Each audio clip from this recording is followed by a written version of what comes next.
the way I know Sheikh Hasina, উনি যেটা বলেন এটা করেন। She is a very determinant lady. এটা দুই দিক আছে। একটা হচ্ছে অনেক আপনার সংখ্যা আছে, আশঙ্কা আছে। মনে করেন যে উনি যদি ঢাকায় যান, তো একদল এক পায়ে দাঁড়িয়ে ওনাকে মারার জন্য। আপনাকে কি ভারত সহায়তা করেছে বাংলাদেশ থেকে বের হয়ে নিউ ইয়র্ক পর্যন্ত যেতে?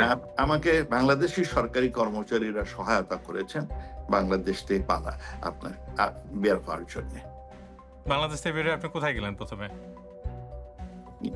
আমি ইন্ডিয়াতে গেলাম, সেইখানে বিভিন্ন জায়গায় থেকে ফাইনালি আমি নিউ ইয়র্কে এসেছি। আমাদের সরকার নিষেধাজ্ঞা দিয়ে রেখেছে, আমাদের বিরুদ্ধে মিথ্যা মামলা দিয়েছে। We would like to face public. আমাদের কোনো ভয় নাই। প্রিয় দর্শক, ডয়চে ভেলের বন কার্যালয় থেকে স্বাগত জানাচ্ছি। আমি আরাফাতুল ইসলাম। আজ আমাদের সঙ্গে রয়েছেন ক্ষমতাচ্যুত আওয়ামী লীগের সরকারের সাবেক পররাষ্ট্রমন্ত্রী ও সিলেট ১ আসনের সংসদ সদস্য একে আব্দুল মোমেন। বাংলাদেশের সন্ত্রাস বিরোধী আইনে বর্তমানে আওয়ামী লীগের রাজনৈতিক কর্মকাণ্ডে নিষেধাজ্ঞা রয়েছে। আপনারা কে কোথা থেকে দেখছেন এই সাক্ষাৎকার জানাতে পারেন মন্তব্যে, পাশাপাশি করতে পারেন প্রশ্ন। জনাব একে আব্দুল মোমেন, ডয়চে ভেলে থেকে আপনাকে স্বাগত জানাচ্ছি। আপনাকে অসংখ্য ধন্যবাদ। সেই সাথে আপনার দর্শক এবং শ্রোতাদেরও ধন্যবাদ জানাই। ৫ আগস্ট ২০২৪ আওয়ামী লীগ সরকারের পতন হয় রক্তাক্ত গণ অভ্যুত্থানের মুখে, এবং তৎকালীন প্রধানমন্ত্রী শেখ হাসিনা ভারতে পালিয়ে যান। আপনি তখন কোথায় ছিলেন? আমি তখন ঢাকায় ছিলাম। আমি বস্তুত নিউ ইয়র্কে ছিলাম। আমি নিউ ইয়র্ক থেকে ঢাকায় ২৯শে জুলাই ভোরবেলা এই আপনার পৌঁছি, এবং ৫ তারিখে আমি ঢাকাতেই ছিলাম। আমি টেলিভিশনে দেখতেছিলাম যে মাননীয় প্রধানমন্ত্রীকে হেলিকপ্টার করে, বিমানে করে অত্যন্ত সম্মানের সাথে ভারতে পাঠিয়ে দিয়েছেন আমাদের তৎকালীন সামরিক মানে যারা কর্তৃত্বে ছিলেন। কিন্তু সেনাপ্রধান তো বলেছেন যে তিনি এটা জানতেন না যখন তাকে আমি জানি না, নিয়ে যাওয়া আমরা হয়। টেলিভিশনে, জাতীয় সব টেলিভিশনেই দেখাচ্ছিল যে উনি হেলিকপ্টার করে ওখান থেকে নামতেছেন গাড়ি থেকে, এবং তারা আরেকটা ইয়েতে উঠলেন। সো আমরা দেখলাম যে সরকারিভাবেই এবং দল বল নিয়ে মাননীয় প্রধানমন্ত্রী, তার সভাসদ, মন্ত্রিপরিষদ লোক সব আছেন সাথে, ওরা নিয়ে পৌঁছায় দিচ্ছেন হেলিকপ্টারে, তারপরে ওখান থেকে ভারতে। সুতরাং এইসব যে পালানো তো না, তাকে কোথাও নিরাপত্তা কারণে তারা পৌঁছে দেন। এগুলো পরে তো আমরা টের পেলাম। সাবেক তো আইন উপদেষ্টা পালানো, এগুলো আসিফ নজরুল, পালানো।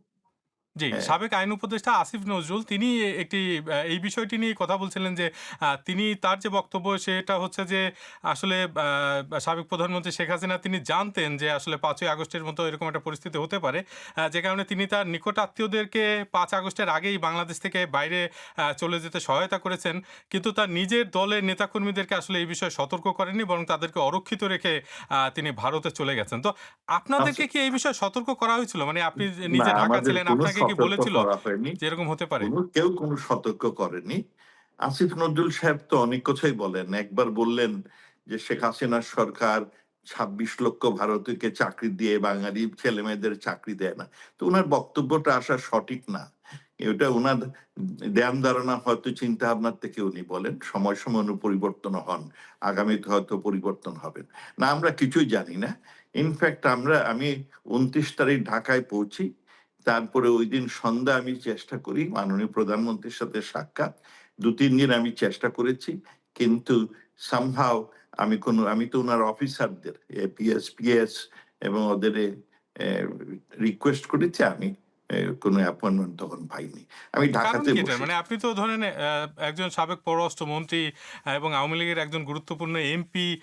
তারপরেও আপনি ২-৩ দিন চেষ্টা না করেও সেই সময় এরকম একটা গুরুত্বপূর্ণ সময়ে আমি দেখা তখন না পাওয়ার কারণ প্রাক্তন। কি? প্রথমত আমি প্রাক্তন তখন। হ্যাঁ, আপনি জানেন যে আমার কিন্তু সংসদ সদস্য তো, শহীদ, সিলেট ১ আসনের সংসদ হ্যাঁ, সদস্য ছিলেন আপনি তখন। তখন। আর যেটি হলো যে এমনি সময়েও মাননীয় প্রধানমন্ত্রীর অনেক সময় সাক্ষাৎ সহজ না। হ্যাঁ? কারণ অনেক লোকজন ঘুরে বেড়ায়। আর ওই সিকিউরিটির নাম দিয়ে উনারা একটু বেশি কড়াকড়ি করেন আরকি। সুতরাং সমস্যা আছে। যাই হোক, সেটা বড় কথা না। অ্যা আমরা ওনাকে টিভিতেই দেখতেছি সব দুর্ঘটনা। বাসায় ছিলাম। Until a colonel called me few days later যে, "sir, how are you? We are here to protect you." তখন আমার সহকর্মী যারা ছিলেন তখন, উনারাও ছিলেন। তখন তারা বললেন, "স্যার, আপনার তার ঠিকানা পেয়ে গেছে। আপনি এই নাম্বার টেলিফোনটা আমাদের দেন। এইটা আপনি ইউজ করবেন না। আমরা আপনাকে অন্য ফোন দেব। আর এখান থেকে পালান।" এই কিন্তু আমি আমার ৫ বাসা আগস্টের পর সেনাবাহিনীর মানে তত্ত্বাবধানে অনেক রাজনীতিবিদ ছিলেন, অনেক সরকারি কর্মকর্তা ছিলেন, পুলিশের সদস্যরা ছিলেন। আপনি তাদের সঙ্গে ছিলেন না? জি না, জি না। সেটা আমরা শুনেছি যে সেনাবাহিনীর অত্যাচারে যা অনেকেই ছিলেন। রাজ ১২৬ জনের মতো, এর মধ্যে রাজনীতিবিদ ২৬ জন ছিলেন। এই ২৬ জনই এখন জেলে। ১ জন না ও ২ জন বোধহয় রিলিজ। বাকি সবই জেলে। আচ্ছা, মানে ওদের বিভিন্ন সেনাবাহিনীর নাটক কাছে করে যারা ছিলেন তারা বিভিন্ন সবাই এখন জেলে নাটক আছেন। নাটকীয় অবস্থান সৃষ্টি করে তাদের জেলে নিয়েছে। সেনাবাহিনী নাটক-টাটক তৈরি করেছে। আচ্ছা, সেক্ষেত্রে আমার একটা প্রশ্ন যে সেটা হচ্ছে যে মানে একটু আগে আমি যেটা বলছিলাম যে আপনি তো দ্বাদশ জাতীয় সংসদের সিলেট ১ আসনের নির্বাচিত সংসদ সদস্য ছিলেন তখন এবং আপনার দীর্ঘদিনের কূটনৈতিক এবং রাজনৈতিক পরিচয় রয়েছে। তারপরেও আপনি পালিয়ে থাকার প্রয়োজনীয়তা কেন অনুভব করলেন না? মানে আপনার কাছে কেন মনে হলো যে আপনার পালিয়ে থাকতে হবে? আপনার কারণ এরকম একটা আমাকে তো আমার পরিবার থাকার পরও? সহকর্মীরা বলল, কারণ তখন আমি তো যেতে চাইনি। আমি কোনো অন্যায় করিনি। আমি কোনো কাউকে জেলে ঢুকাইনি। আমি কখনো কোনো দুর্নীতি করিনি। So I was reluctant to leave my home. আর আমি বহুদিন পরে ৩৮ বছর বিদেশে থেকে স্বদেশে গেছি। পুরো আপনার বয়স পুরো জীবনটা ওখানে শেষ করার জন্যে। কিন্তু আমাকে আমার সহকর্মীরা খুব জোরাজুরি করলেন, "স্যার, এখান থেকে পালান।" তারপরে পালানো শুরু হলো। সেইটা কাহিনী একটা সুন্দর সিনেমা হবে বলে আমি বলেছি। এই একটা বিরাট অভিজ্ঞতা। হ্যাঁ? সুতরাং আপনি কি আমাদেরকে একটু এইটা সংক্ষেপে বলতে পারেন? কারণ আসলে অনেক দর্শক আপনার এই ভিডিওটি দেখবে, না, এটা সাক্ষাৎকারটি আমি দেখছেন। বলেছি, আমি তো লিখেছি। আমার একটু যদি কিছু আপনি বলেন যে বিদেশি কিভাবে আপনি মানে এখন আপনি কোথায় আছেন এবং সেখানে কিভাবে গেলেন বাংলাদেশ থেকে? আমার কিছু বিদেশি সহকর্মীও আমাকে রিকোয়েস্ট করেছেন যে, "আপনার এই পালানোর কাহিনী আমরা শুনতে চাই। কারণ তাতে আমরা বুঝবো বাংলাদেশে কি ভয়াবহ অবস্থার সৃষ্টি।" আমি সেটা লিখেছিও। হ্যাঁ? 255 ডেইজ ইন ক্যাপটিভিটি। হ্যাঁ? সো ওগুলো আর বলে লাভ নাই। এগুলো বাট সামহাউ আই ম্যানেজড ইট। আমি এই ৬ টা ফোন চেঞ্জ করেছি। কারণ ফোন চেঞ্জ করলে কেমন করে তারা পেয়েও যান। হ্যাঁ? আমি বিভিন্ন বাসায় ভাড়া নিয়ে থেকেছি। আপনি এখন কোথায় আছেন? আমি এখন আমেরিকায় আছি। মানে কিভাবে গেলেন বাংলাদেশ থেকে এই মানে এইটা পালানো অনেক একটা লম্বা পরিস্থিতির মধ্যে কাহিনী। থেকে? এটা বলে লাভ নাই। Uh it was not easy and it was a good আমার জন্য এক বিরাট experience, great escape from Bangladesh. বহু ভাবে আমার ওয়াইফ আমরা সবাই ছিলাম নিউ ইয়র্কে। আমার ওয়াইফ যান নাই। আমি ২৯শে জুলাই ঢাকায় যাই। উনি এখানে ছিলেন। হ্যাঁ? উনার কিছু ট্রিটমেন্ট ছিল। সো শি স্টেড ব্যাক এবং ওরা বলছিল, "যেও না।" আমি চলে গেলাম দেশের জন্যে। গিয়ে ঝামেলায় পড়ে গেলাম। হ্যাঁ। আপনি যখন মানে পররাষ্ট্রমন্ত্রী তখন তো ২০১৯ সালের জুলাইয়ে আপনার একটা মন্তব্য সেটা এখনো অনেকে নানা রকম রেফারেন্স হিসেবে ব্যবহার করেন যে বাংলাদেশ ভারত প্রসঙ্গে আপনি বলেছিলেন কোট আনকোট ২ দেশের সম্পর্ক অত্যন্ত মধুর। এটা অনেকটা স্বামী-স্ত্রীর সম্পর্কের মতো। যদিও কিছু বিষয়ে প্রায়ই পার্থক্য বা মতবিরোধ তৈরি হয় তবে সেগুলো দ্রুত সমাধানও হয়ে যায়। তো এই যে আপনার একটা মধুর সম্পর্ক, আপনাকে কি ভারত সহায়তা করেছে বাংলাদেশ থেকে বের হয়ে নিউ বুঝলেন? ইয়র্ক পর্যন্ত যেতে? আপনার এই যে বক্তব্যটা এটা আমার না। এইটা আমাকে আমার নাম দিয়ে মিডিয়া প্রচার করেছেন। আমি ওইটা কখনো আমার সহকর্মী যারা ছিলেন তারা বলছেন, "স্যার, এটা কেউ বাহবা নেওয়ার জন্য বলছে। আপনি এটার প্রটেস্ট করেন না।" তাই আমি কোনদিন প্রটেস্ট করিনি আরকি তখন। যাই হোক, আর এখন এটা অনেকেই ওদের মিডিয়ার কারণেই ওটা ছড়া হয়েছে। না, ভারত এমনিতে আমাকে বাংলাদেশী সরকারি কর্মচারীরা সহায়তা করেছেন। বাংলাদেশ থেকে আপনার আ বের হওয়ার জন্যে। বাংলাদেশ থেকে বের হয়ে আপনি কোথায় গেলেন ১ম এ? আমি ইন্ডিয়াতে গেলাম। সেইখানে বিভিন্ন জায়গায় থেকে ফাইনালি আমি নিউ ইয়র্কে এসেছি। জি। এবং ইন্ডিয়ার বিমানবন্দর ব্যবহার করেছেন। মানে বাংলাদেশ থেকে ভারতে যাওয়ার সময় তো আর বিমানবন্দর ব্যবহার করেননি। না, পরে হ্যাঁ, আমি ইন্ডিয়ার বিমানবন্দর ব্যবহার করেছি। দেন সেটা কিভাবে? মানে একটু যদি আপনি বলেন কারণ ভারতে তো যে কেউ চাইলেই জাস্ট সীমান্ত অতিক্রম করে চলে যেতে পারে না। আর যদি যায়ও যাওয়ার পরে নিশ্চয়ই ভারতের বিমানবন্দর ব্যবহার করতে না, পারবে না যেটা ভারতে আপনি যাওয়ার করেছেন। পরে আমি সেইখানে বৈধতার জন্য একটা সিল লাগে সেটা আমি সংগ্রহ করেছি। সবাই তাই করে। It's not very difficult. ওইটা সংগ্রহ করার পরে এয়ারলাইন কোম্পানি আমাকে টিকেট দিয়েছে। আর আমার এই নিউ ইয়র্কে আমার ওয়াইফ, আমার মেয়ে, মেয়ের জামাই তারা আ চার্জ কার্ড দিয়ে আমার টিকেট কিনেছে। তো আমি তখন চলে এসেছি। এই যে মানে আমার বৈধতার যে কাছে আমার কাছে বৈধতার যে তখন সাক্ষ্য যে স্টাম্প যেটা লাগে, ওইটার প্রক্রিয়াটা কি? যেটা ভারতে আপনি বললেন? ওইটা আমি ডিটেইল বলতে পারব না। আমার ওখানে যারা ছিলেন তারা এটা আয়োজন করেছেন। আর যেহেতু আমার আমেরিকার ভিসা ছিল, so it was no problem. July গণঅভ্যুত্থানে মানবতাবিরোধী অপরাধের দায়ে ফাঁসির দণ্ডপ্রাপ্ত ক্ষমতাচ্যুত প্রধানমন্ত্রী শেখ হাসিনা সম্প্রতি দিল্লিতে সংবাদ সম্মেলন করার সুযোগ পাওয়ায় বেশ চটেছে বিএনপি সরকার। এমনকি আপাতত ভারত সফরে না যাওয়ার সিদ্ধান্ত নিয়েছেন প্রধানমন্ত্রী তারেক রহমান। তো এই বিষয়টি আপনি কিভাবে দেখেন? এটা অনেকটা ছেলে খেলার মতো অবস্থা। ওইটা কোন কূটনৈতিক নিয়মে পড়ে না। হ্যাঁ, আপনার তারিক জিয়া সাহেব অনেকদিন লন্ডনে ছিলেন। আমাদের কিছু বঙ্গবন্ধুর খুনি আমেরিকা, কানাডায় ছিলেন।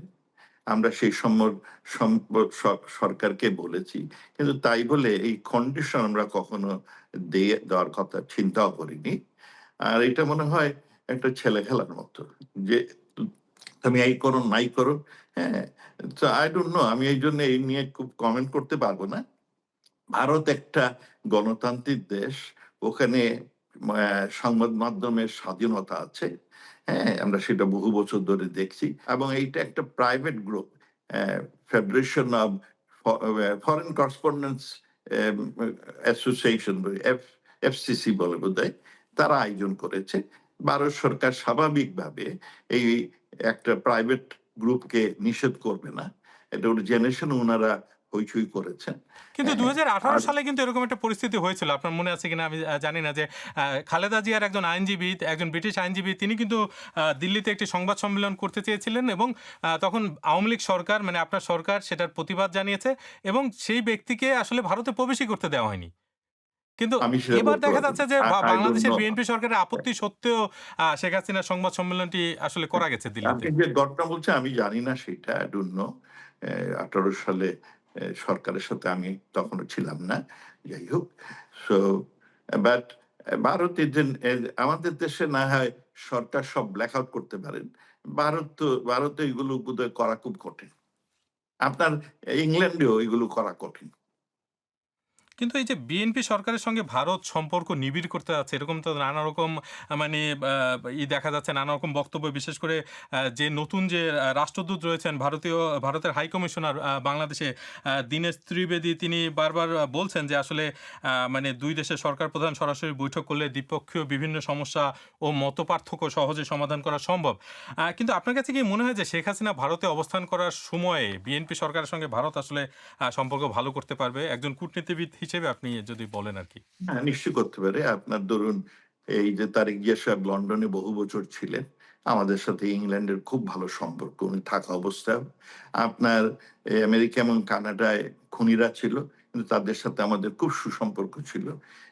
এই একটা কারণ আমাদের ডিপ্লোম্যাটিক ওয়ার্লড এ একটা ইস্যুর প্রতি কোনো সম্পর্ক না। মাল্টি ফেসেটেড বহুপাক্ষিক সম্পর্ক। একাধিক বিষয় আমাদের এবং সেটা দেশের স্বার্থ বিষয়ক। কোনো ব্যক্তি এই ধরনের আপনার কি বলবো মানে বাহবা পাওয়ার ইস্যু নিয়ে সম্পর্ক না।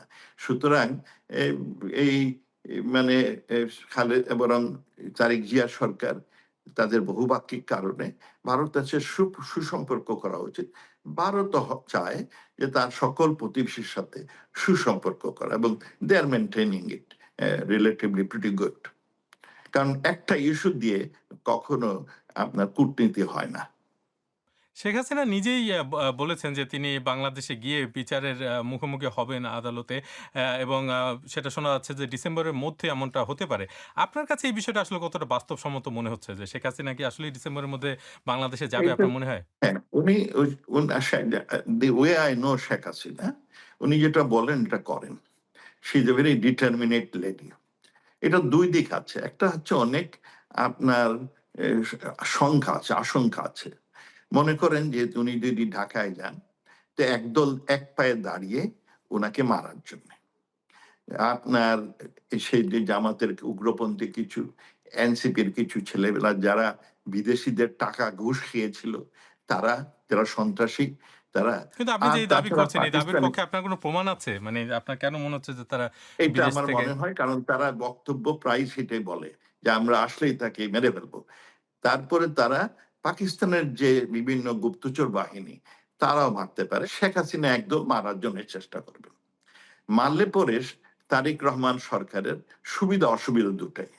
তারেক রহমান মরে গেলে তো গেল, শুধু সহ্য করতে পারেন।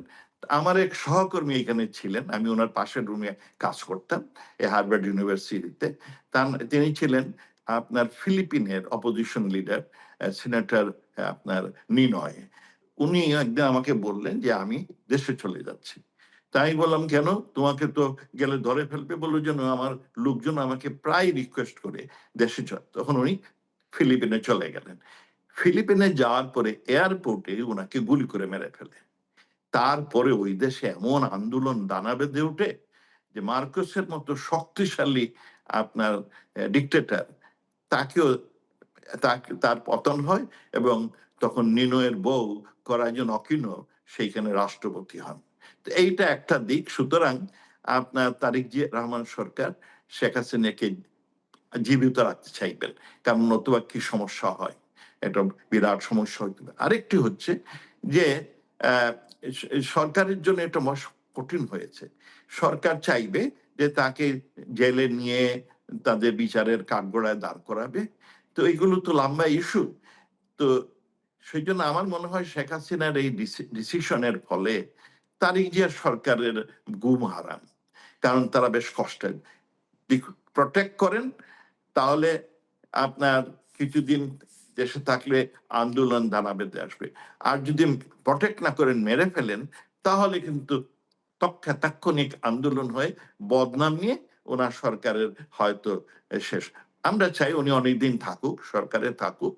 তিনি যেভাবে একটা পাতানো নির্বাচনে এসেছেন, but let us see how he does things. আমাদের ওনার প্রতি কোনো আক্রোশ নাই। আর আপনি যেটা বলছিলেন প্রথম, ভারত সরকার উনি যখন আসলেন তাকে খুব ক্যাজুয়াল করলো, খুব সম্মান দিয়েছে। ওনার মা যখন মারা গেল, ভারত সরকারের পররাষ্ট্রমন্ত্রী এসে ওনাকে আপনার সমবেদনা জানালেন। তারা উদ্দেশ্য ছিল তারা বাংলাদেশের সাথে সুসম্পর্ক বজায় রাখতে চায় এবং সবার সাথে। কিন্তু আমাদের দেশে কিছু উগ্রপন্থী তখন আপনার দাবি তুললেন যে ভারতের সেভেন সিস্টার প্লাস আরো ৩টা প্রদেশ, 10টা প্রদেশ দখল করে ইসলামিক খালিফাইট করবেন। ওনাদের কিন্তু প্রচারণা কিন্তু এখনো এই আছে। দাবিটা কে তারা করেছে? আপনি যে এটা যে বললেন, এই দাবিটা আমরা কে এগুলো করেছে? মানে সোশ্যাল এই মিডিয়াতে তথ্যগুলো দেখে, আপনি আসলে কোথা থেকে পান? আমরা সোশ্যাল মিডিয়াতে দেখছি সোশ্যাল প্রত্যেকদিন। মিডিয়াতে তো আমরা প্রচুর ম্যাপ ফেক নিউজও দেখেছি। ছড়ায়। মানে আপনি কি কোনো তারপরে অথেন্টিক কোনো সোর্স থেকে পান এগুলো? এ ধরনের কথা? এগুলো বিভিন্ন সোর্স থেকে আমরা পাই, এবং অথেন্টিক সোর্সও অনেকগুলো আমার এই পাওয়া যায়। জায়গায় আসলে আরেকটা প্রশ্ন আছে আপনার। সেটা হচ্ছে শেখ হাসিনা যদি সিদ্ধান্ত নেন যে ডিসেম্বরে ফিরে যাবেন, আপনিও কি তার সঙ্গে যুক্ত হবেন? আপনিও কি ডিসেম্বরে ফিরবেন তার শেখ সঙ্গে? হাসিনা যদি দেশে ফিরে আসেন আর তার যদি মৃত্যু হয়, তাহলে তিনি তো আপনার অমরত্ব লাভ করে ফেলবেন। আর ভারতে যদি ওনার মৃত্যু, কারণ আমাদের প্রত্যেকের মৃত্যু হবে, আর ওনারও বয়স হয়েছে, সুতরাং মৃত্যু তো হবে একদিন। বিদেশে মাটিতে মৃত্যু হলে এক ধরনের, স্বদেশের মাটিতে মৃত্যু হলে অনেক অনেক আপনার অমরত্ব লাভ করার সম্ভাবনা আছে। সুতরাং শিখেন গো।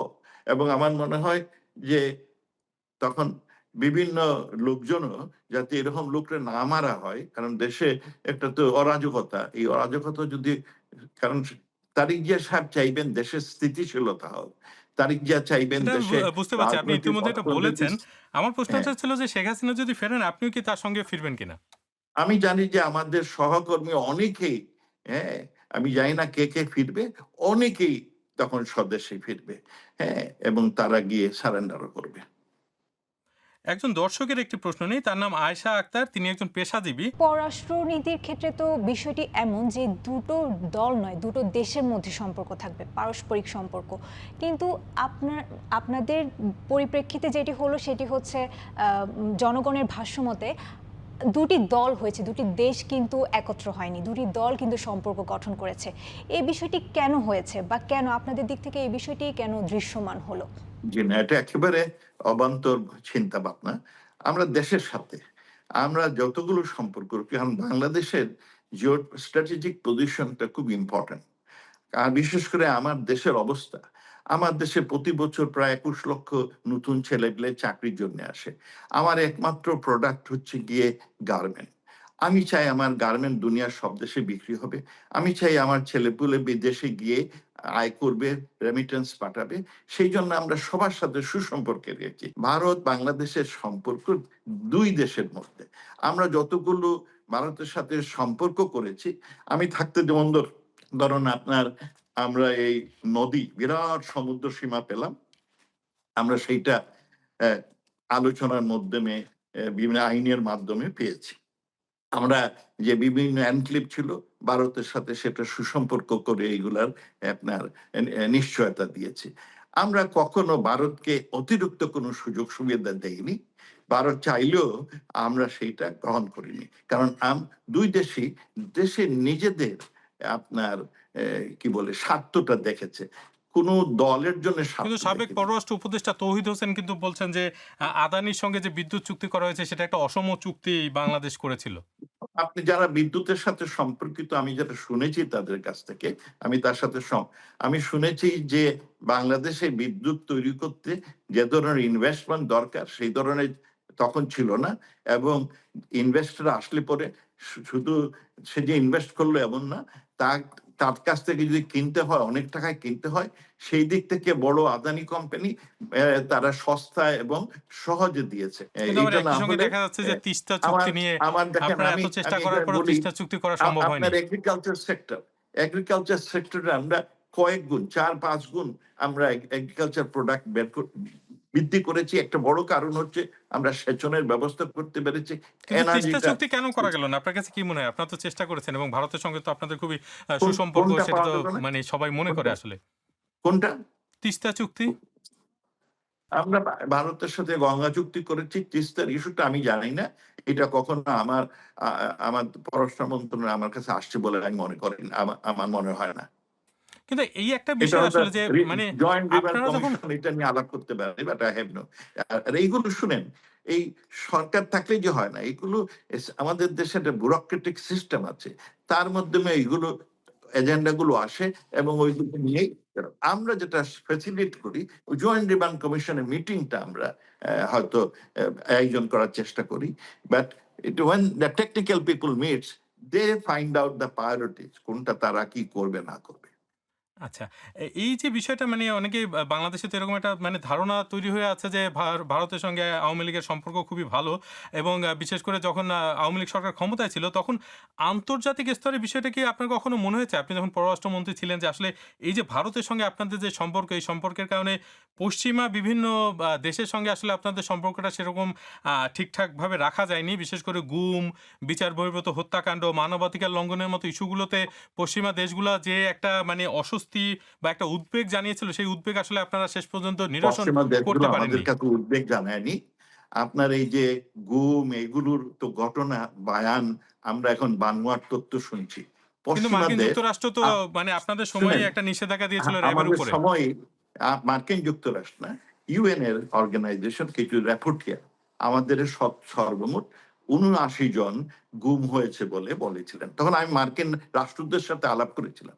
মার্কিন রাষ্ট্রদূত তখন বিশেষ করে ২ জনের গুম নিয়ে দেশে হইচই শুরু হয়।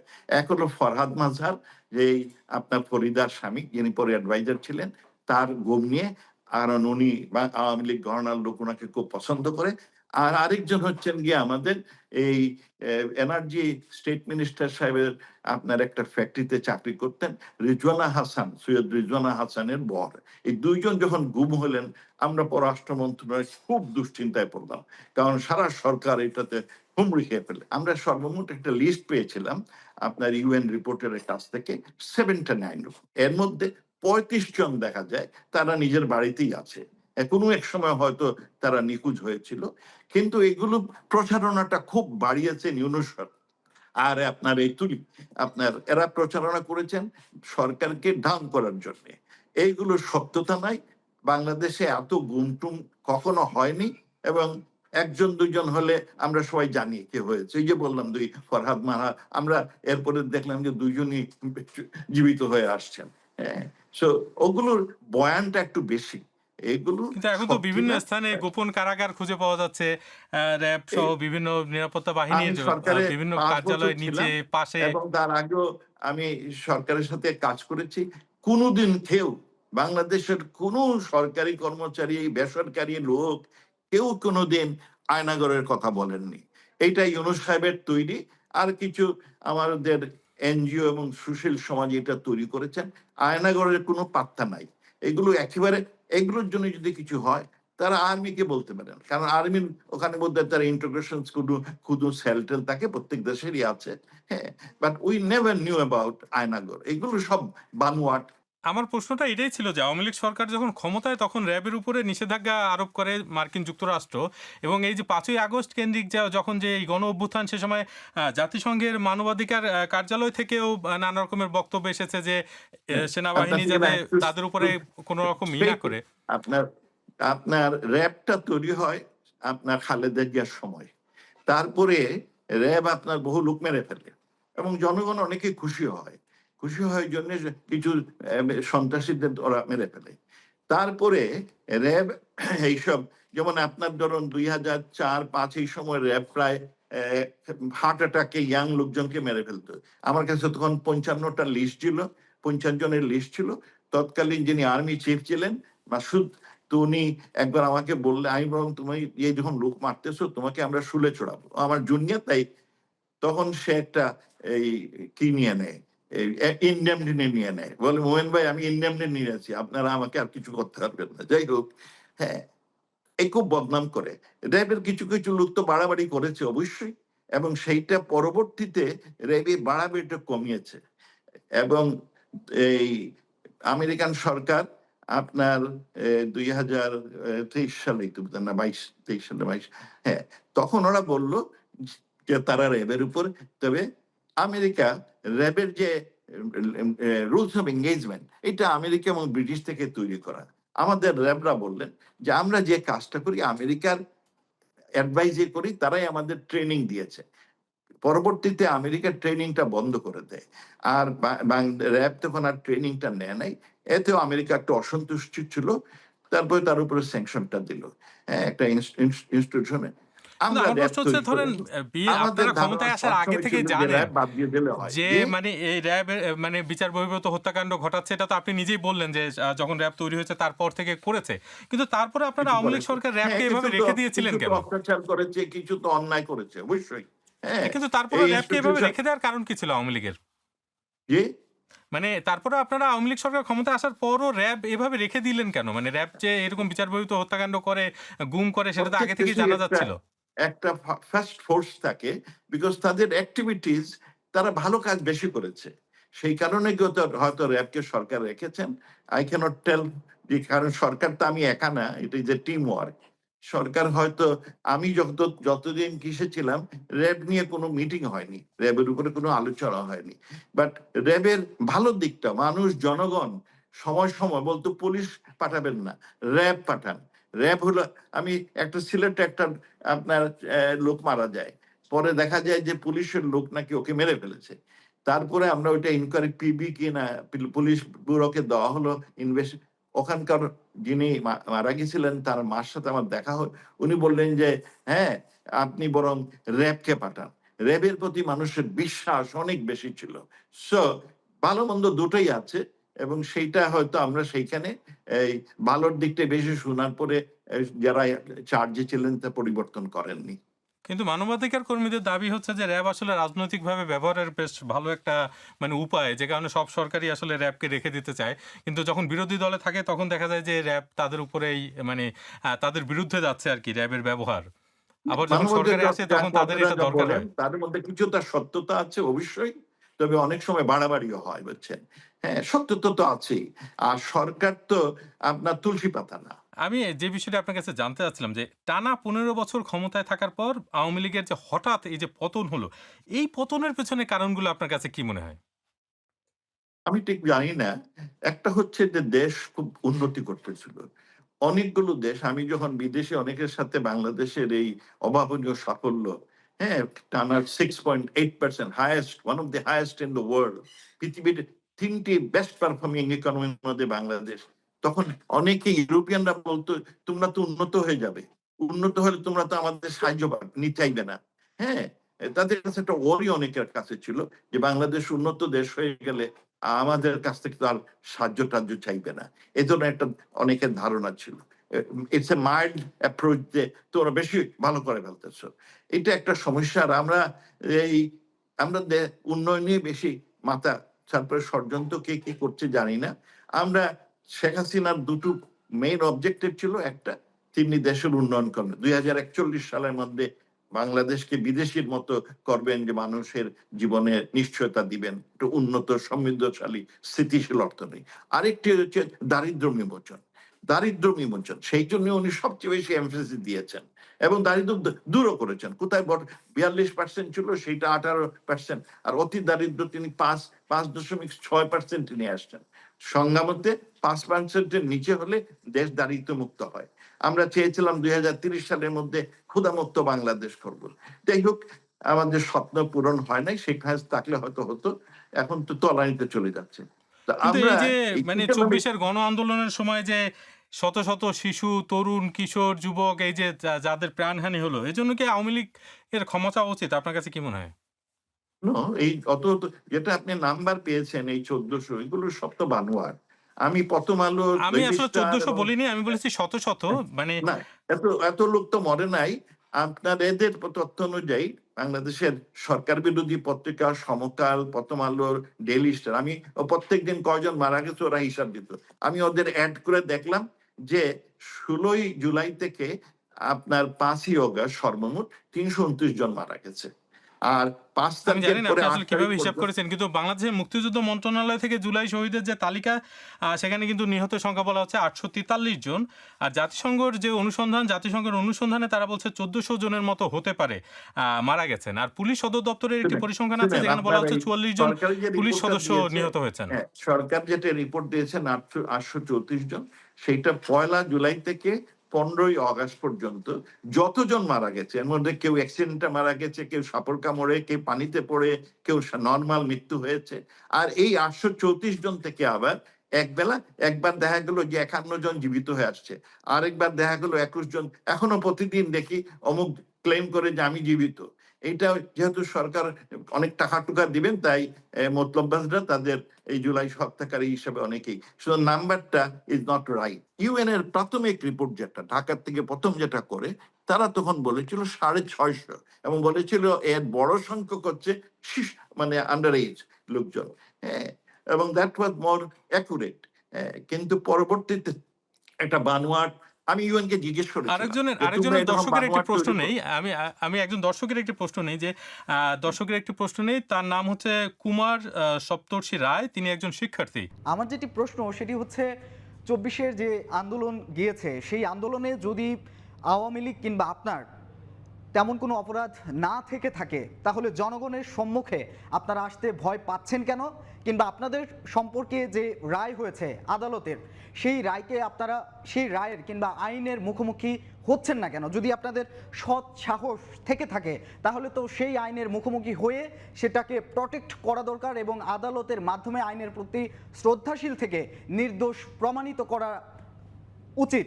এটি আমি মনে করি। এটি আমার প্রশ্ন আপনার কাছে, আইনের মুখোমুখি কেন হচ্ছেন না? আমরা নিশ্চয়ই ভয় পাচ্ছি না। আমাদের সরকার নিষেধাজ্ঞা দিয়ে রেখেছে, আমাদের বিরুদ্ধে মিথ্যা মামলা দিয়েছে। We would like to face public. আমাদের কোনো ভয় নাই। আমরা কারণ দেশে তো কি করেছেন যে আপনারা মব রাজত্ব করেছেন, তার কারণে লোক তো ওখানে থাকতে পারতেছে না। আমরা উই ডোন্ট, এই যে আমাদের বিরুদ্ধে অভিযোগ করা হয়েছে এইগুলো তো অধিকাংশই বানোয়াট। আমরা এগুলো ফেস করতে চাই, এই বানোয়াট অভিযোগগুলো। এবং যে শিক্ষার্থী বলছেন, I think she has asked a good question. আমরা লোক, শোনেন, সরকারের একটা সাংবাদিক দায়িত্ব আছে মানুষের জানমাল নিশ্চিত করা। হ্যাঁ, পুলিশের জন্য নিয়োগ করা হয়েছে। ইট is A responsibility of the government to safeguard the both public as well as private properties and individuals. সেটা সরকার করেছে এবং ন্যায়সঙ্গতভাবে করেছে। সেইখানে যে মারা গেছে অধিকাংশ লোক সরকারি না, বেসরকারি ভাবে হায়ার্ড গুনস দিয়ে মারানো হয়েছে।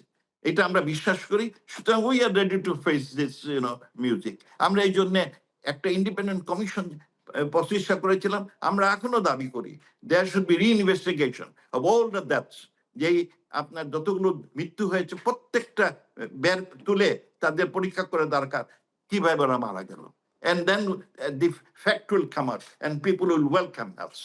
হ্যাঁ, কারণ আমরা একটা আমাদের জরিপ একটা করেছিলাম দায়িত্ব আছে, আমরা সেই একটা দায়িত্বটা জরিপ পালন করেছিলাম ইউটিউবে। সেখানে প্রশ্ন ছিল যে প্রিয় দর্শক, আওয়ামী লীগের সাংগঠনিক কার্যক্রমে নিষেধাজ্ঞা আপনি কি সমর্থন করেন? জরিপে অংশ নেওয়াদের মধ্যে 75%ই বলছেন যে তারা এটা সমর্থন করেন। এই বিষয়টা আপনি কিভাবে দেখেন? ওইটা আমাদের কাছে যে তথ্য আছে, অধিকাংশ লোক মনে করে যে কিসের নাম এই নিষেধাজ্ঞা ঠিক হয় নাই, আর কোন ডেমোক্রেটিক কান্ট্রিতে নিষেধাজ্ঞা ইজ ইররিলেভেন্ট। আপনি এটা তো জুর্জার মুলুক হয়ে গেছে বাংলাদেশে। হ্যাঁ, এটা আর্মির ব্যাকিং এ এটা জুর্জার একটা সন্ত্রাসী লোক এটা কাজ করতেছে। আর অবশ্য কিছু বিদেশিরও নাকি এর সাথে, বিদেশিরা তো সবসময় বাহাবা দিবে, হ্যাঁ, দেশের ক্ষতি হলে তারা তো বরং ভালো অবস্থানে থাকবে। আপনি তাদের উপর নো আওয়ামী লীগের ডিপেন্ডেন্ট। ভবিষ্যৎ আপনার কাছে কি মনে হচ্ছে? আওয়ামী লীগটা হচ্ছে কি? আওয়ামী লীগ হচ্ছে মানুষের অভিব্যক্তির প্রকাশ, মানুষের স্পন্দন। যতদিন দুনিয়াতে মানুষের আশা আকাঙ্ক্ষা থাকবে, আপনার অধিকার আদায়ের সংগ্রাম থাকবে, আওয়ামী লীগ টিকে থাকবে। শুধু আওয়ামী লীগের ভবিষ্যৎ ভালো। দিনে দিনে দেশে যে অন্যায় হচ্ছে, অবিচার হচ্ছে, অর্থনৈতিক মন্দা দেখা দিচ্ছে, দেউলিয়া হয়ে যাচ্ছে, তার ফলে মানুষের মধ্যে অসন্তোষ সৃষ্টি হবে। তখন মানুষ আবার এই তাদের অধিকার আদায়ের জন্য সংগ্রাম, তাতে আওয়ামী লীগ পুনর্জীবিত হবে। সর্বশেষ প্রশ্ন আপনার কাছে যে বাংলাদেশের 23তম প্রেসিডেন্ট নির্বাচিত হয় মির্জা ফখরুল ইসলাম আলমগীরকে অভিনন্দন জানিয়েছেন আপনি। এটা কি আপনার ব্যক্তিগত অবস্থান নাকি দলীয়? আমার ব্যক্তিত্ব, আমি দলীয় নিয়ে, ফখরুল আমার বন্ধু, আমরা ব্যাচমেট, একসাথে খুব ঘনিষ্ঠ আমরা, সেই তাই তাকে আমরা উই ভেরি হ্যাপি যে সে, এবং সে বেশ কষ্ট করেছে।